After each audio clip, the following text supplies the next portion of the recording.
I wanted to make a lot of noise. Obviously, I wanted to do that at welterweight, but I want to go where the smoke is, and it doesn't seem like anybody at welterweight is carrying fire.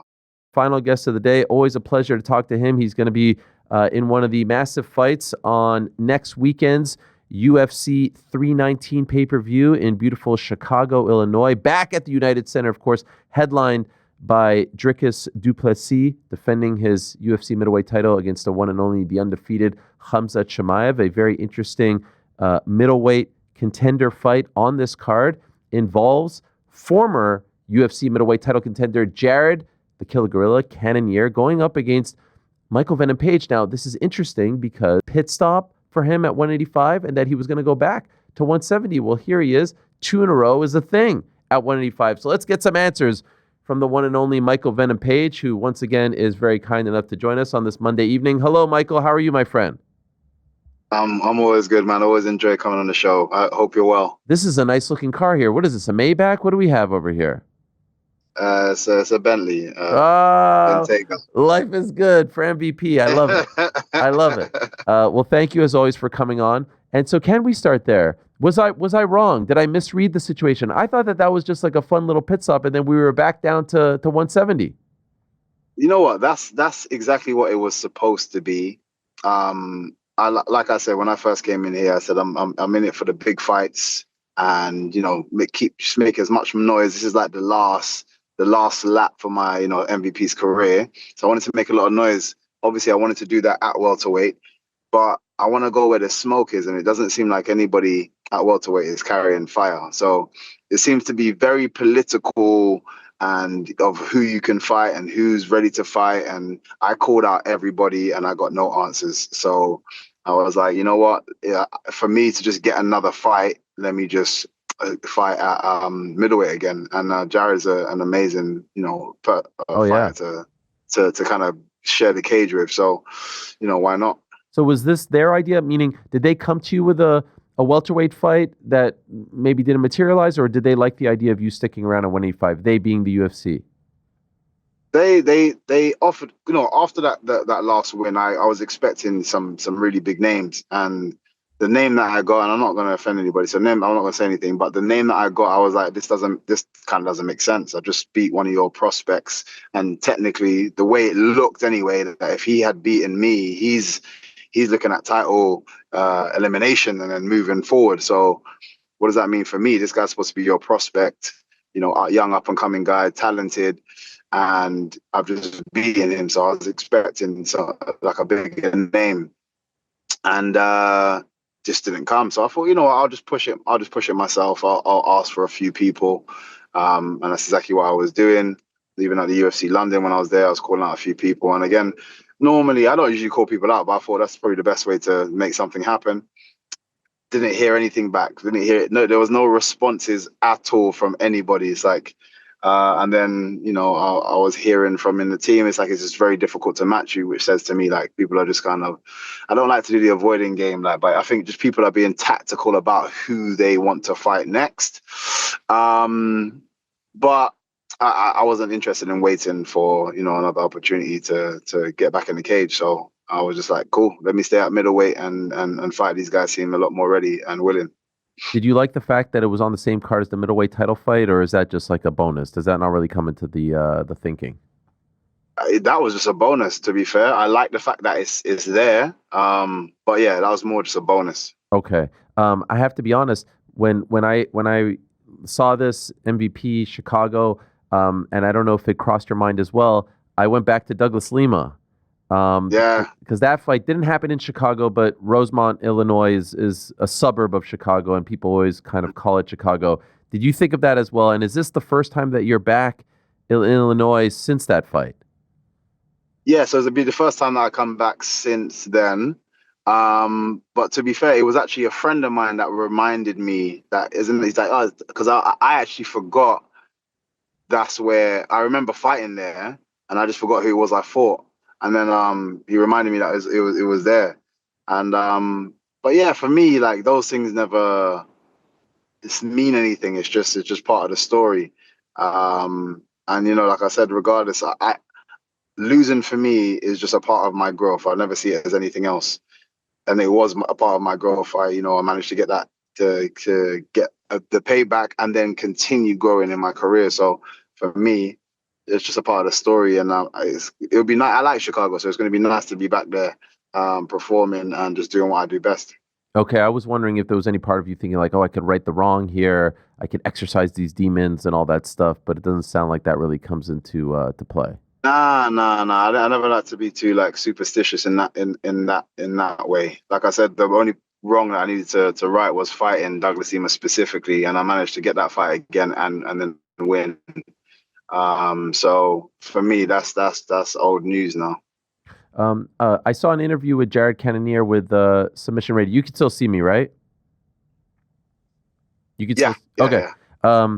And it seemed like he had a bit of it seemed like he had a bit of an issue with the fight because he said that he didn't view you as a middleweight. So, he was coming off a big win over RoboCop and felt like this didn't really necessarily advance him. He's at number 8. Do you understand where he is coming from, or do you think that mindset is a mistake? Again, like I said, there's so much.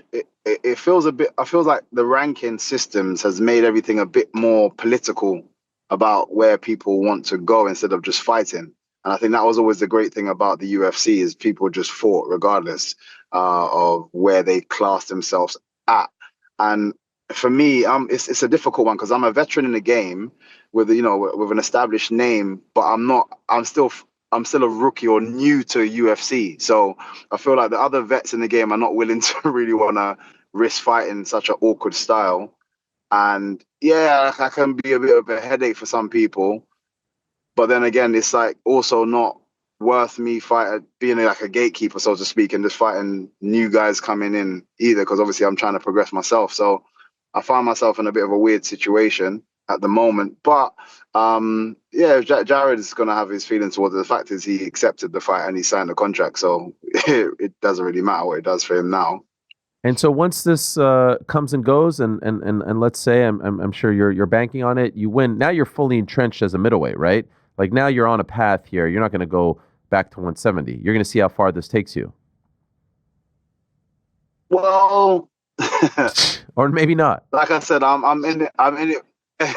You know what it is? I'm in it for big fights, and at the same time, I do want to get to a title fight. So if how I see it now is I'm a person that can fight in both divisions, and depending on what the best path is to the top, which also includes exciting fights. So for example, next year, obviously once a year or sometimes twice, but mainly at the beginning of the year, they like to come back to the UK.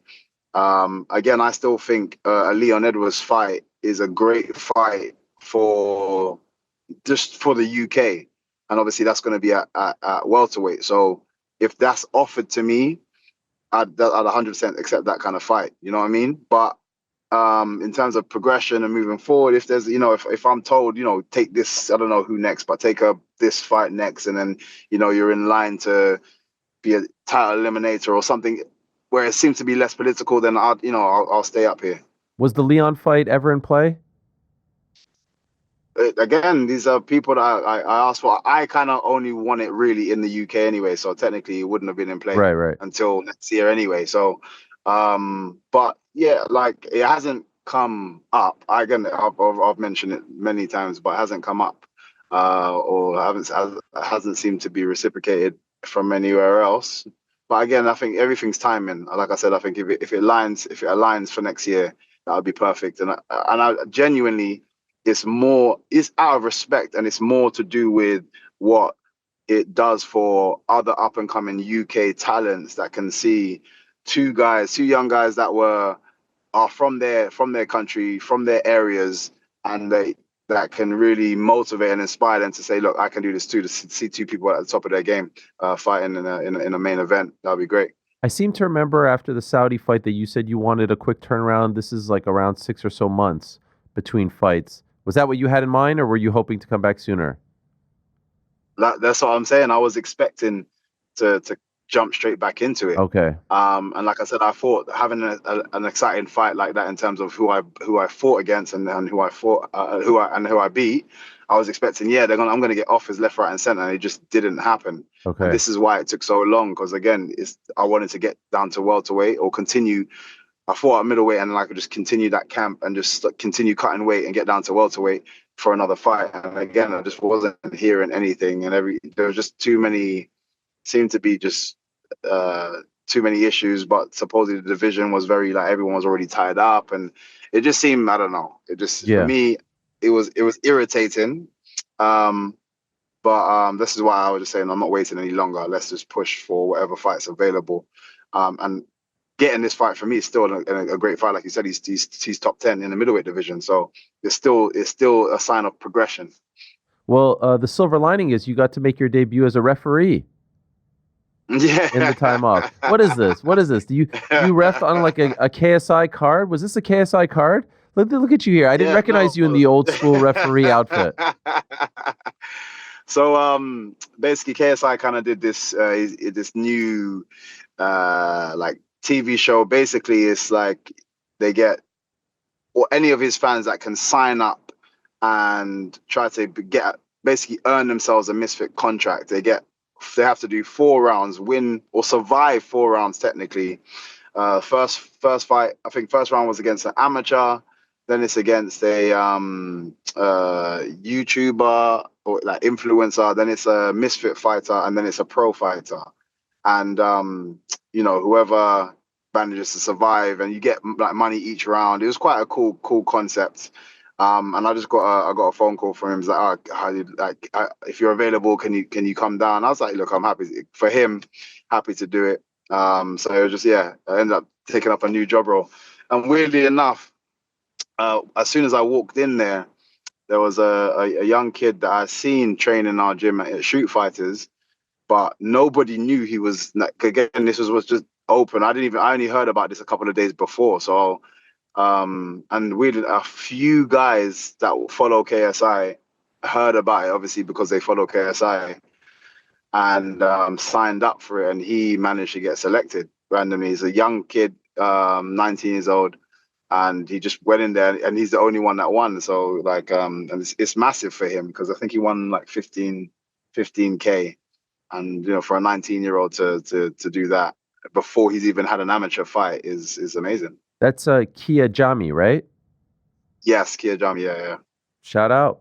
That's incredible. Big shout, yeah, big shout. Because again, you sometimes you just got to take those risks and put yourself out there, and that's exactly what he did. And again, very respectful, young guy. I see him in the gym, but he does the classes, doesn't train with us. So I just, as I walked in, I was like, oh, how you doing? But it's and then nice to see him actually, succeed as well. Did it give you a greater appreciation for what the referees do?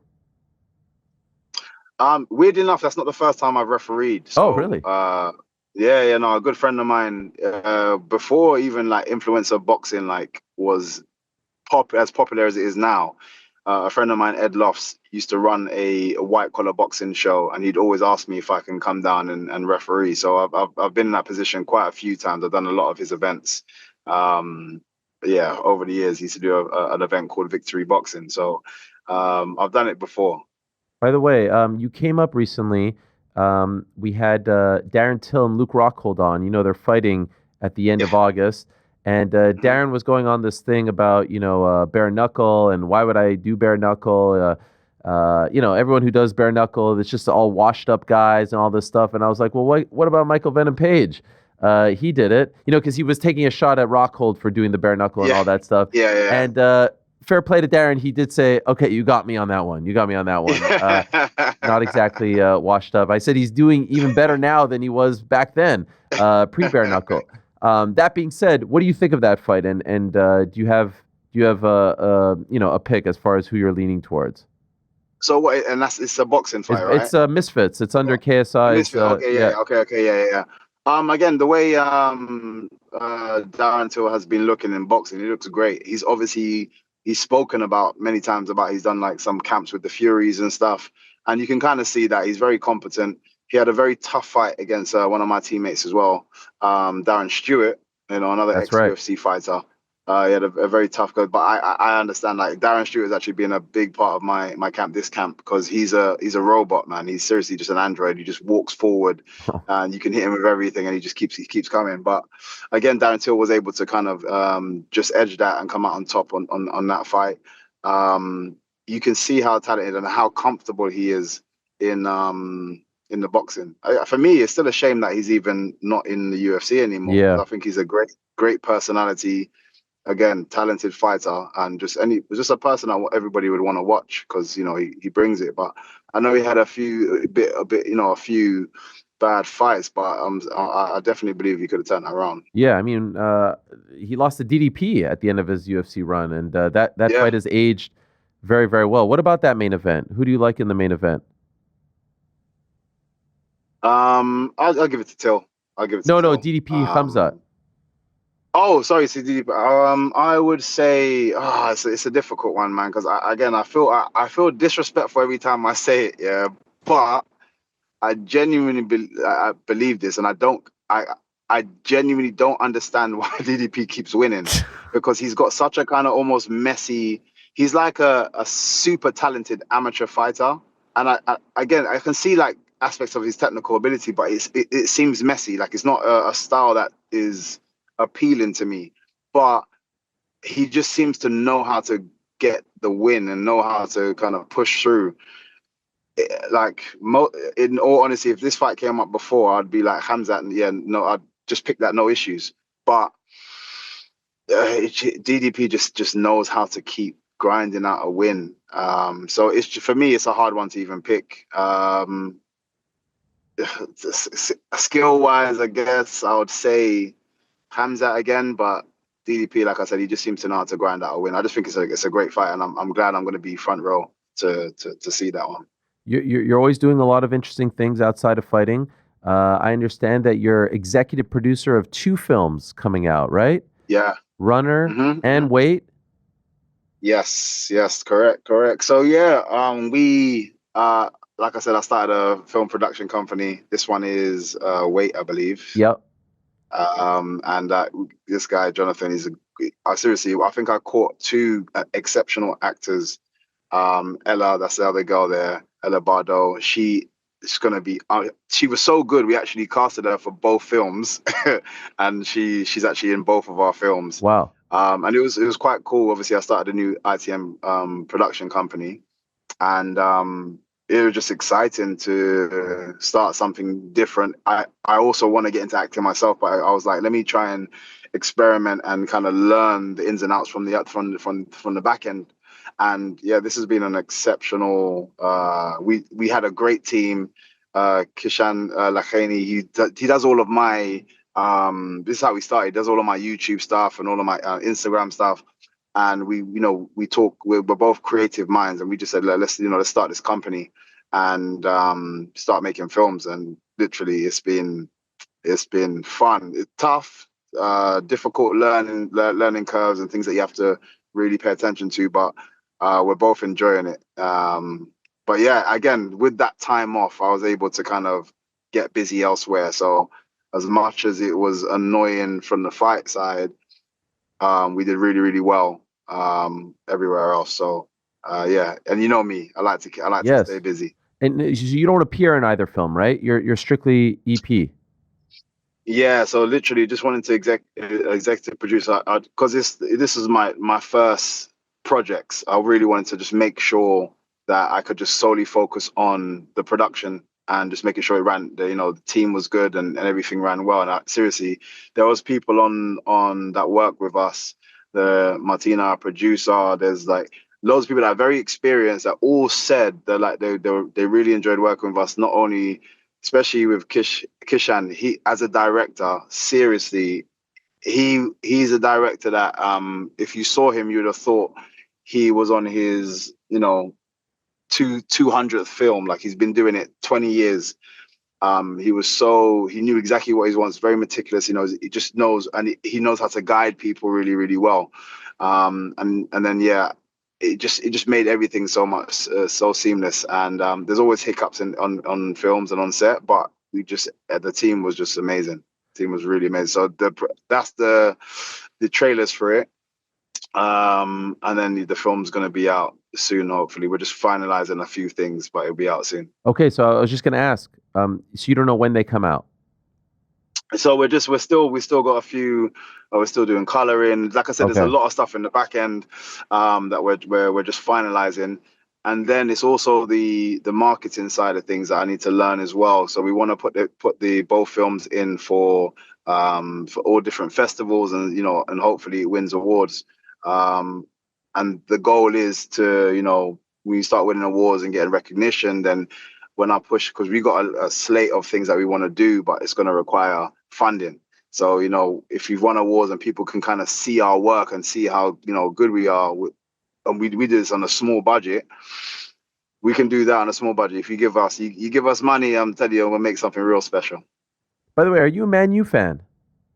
Yes, Man United. Really? So, but you're not from Manchester. One thing I'd say, like, Manchester is worldwide, and everyone says that, but seriously, like, no matter what country you go to, you're gonna find a Manchester United supporter.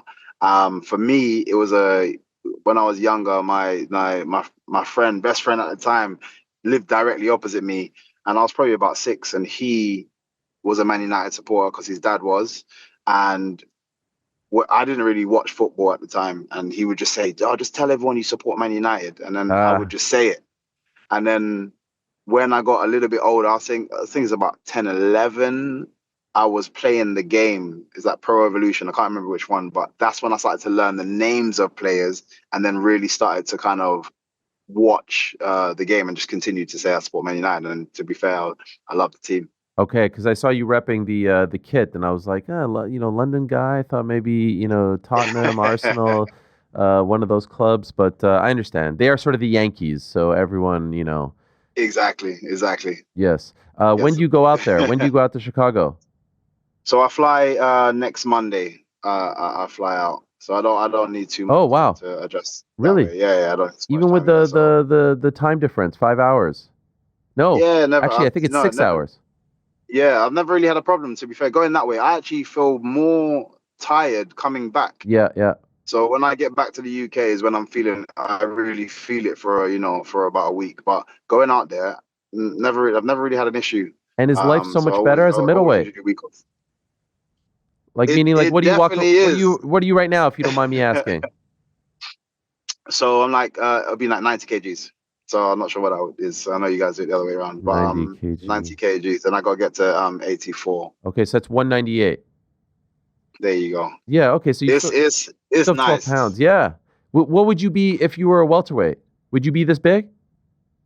No way. No way. I'd have to get a lot lower. I usually fly. I like to get closer to the weight anyway, but this one, because once my body starts losing, from this point, I get to that middleweight weight division very quickly when I'm cutting to welterweight. So I already know, for me, this is easy. So I can allow myself to sit a little bit heavier and then slowly cut down. Okay, so 2-1 in the UFC now. This is your 4th fight. Do we need a stoppage? Are we jonesing for a stoppage? Do we need a vintage, like, do we need to show this UFC public, this audience, what an MVP stoppage is all about? Yeah, 100%. I've always obviously wanted to kind of get it. Kevin Owens was just bloody tough. I had a very awkward fight with Ian Gary. And again, obviously I'll come up a weight when I was against Shara. So there's certain shots that when you land, I'm like, other people would probably have fallen or wobbled. But again, this is what I've realized in this division, that one shot that I would normally catch, I got to land that about 4 times. And that's when the damage really starts to kick in. So I've been doing extra fitness work, to just be able to push myself to land more combinations and, just keep the work going. But the goal is I always go in there wanting a knockout, and I'd love to be able to deliver that to the fans. Looking forward to it. Thank you as always for the time, MVP. You're the man. Appreciate it very much. Good luck. Safe travels out there. And good luck with the films as well. Please keep us posted on where and when. Definitely. Thank you so much. Again, thank you for even previewing. Thank you for having me on as always. Say hello to your nephew as well. You're the man. I've been meeting him once. Yes, of course. But yeah, love to everybody as well, man. Amen. Thank you so much. That will make his day. Thank you, Michael. All the best to you. Appreciate it very much as always. There he is, the great Michael Venom Page, returning at UFC 319, which is rapidly approaching, just 12 days away. The final UFC event of this pay-per-view. No, not of this pay-per-view. The final UFC pay-per-view event of this summer schedule. Thanks for watching this video. Before you go, if you haven't already, hit that subscribe button for us. Also, give us a thumbs up, leave a nice comment. These things go a long way. And while you're here, do check out the rest of the channel. We've got live shows and full interviews, clips, and a whole lot more. We're doing big things here, and we appreciate your support very much.